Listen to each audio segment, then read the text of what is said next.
बीता हुआ कल। महात्मा बुद्ध जी की कहानी। बुद्ध भगवान एक गांव में उपदेश दे रहे थे।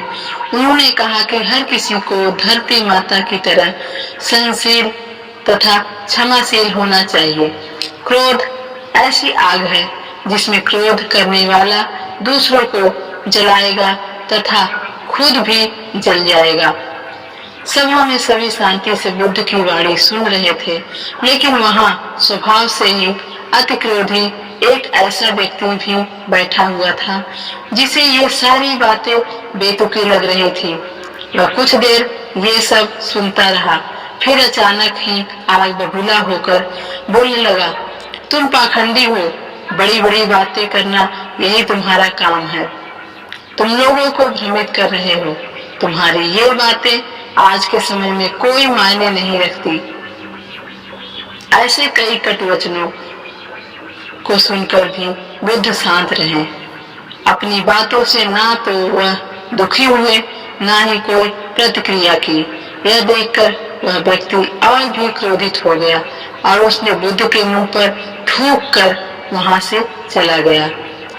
अगले दिन जब उस व्यक्ति का क्रोध शांत हुआ तो उसे अपने बुरे व्यवहार के कारण पछतावे की आग में जलने लगा और वह उन्हें ढूंढते हुए उसी स्थान पर पहुंचा। पर बुद्ध कहाँ मिलते।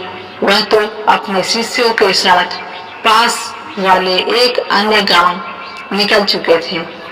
व्यक्ति ने बुद्ध के बारे में लोगों से पूछा और ढूंढते ढूंढते जहाँ बुद्ध प्रवचन दे रहे थे वहां पहुंच गया। उन्होंने देखते ही वह उनके चरणों में गिर पड़ा और बोला, मुझे क्षमा कीजिए। बुद्ध ने पूछा, कौन हो भाई, तुम्हें क्या चाहिए, क्यों क्षमा मांग रहे हो?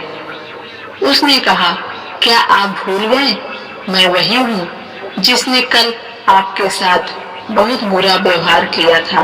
मैं शर्मिंदा हूँ।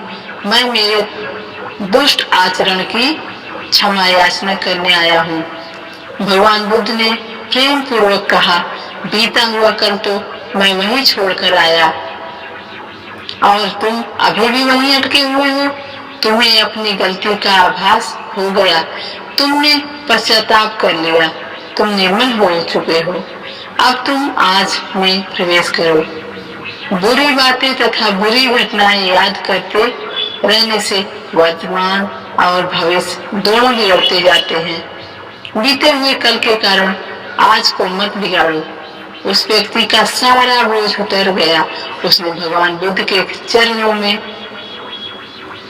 पढ़कर क्रोध त्याग का तथा क्षमाशीलता का संकल्प लिया। बुद्ध ने उसके मस्तिष्क पर आशीष दिया। उस दिन से उसमें परिवर्तन आ गया और उसके जीवन में सत्य, प्रेम व करुणा की धारा बहने लगी। मित्रों, बहुत बार हम भूत में की गई किसी गलती के कारण सोचकर बार बार दुखी होते हैं, खुद को कोसते हैं। हमें ऐसा कभी नहीं करना चाहिए। गलती का बोझ हो जाने पर हमें उसे कभी भी दोहराने का संकल्प नहीं करना चाहिए और एक नई ऊर्जा के साथ वर्तमान को सुदृढ़ बनाना चाहिए। अगर हमारी वीडियोज अच्छी लगी हो तो लाइक करें और शेयर करें अपने दोस्तों के साथ। धन्यवाद।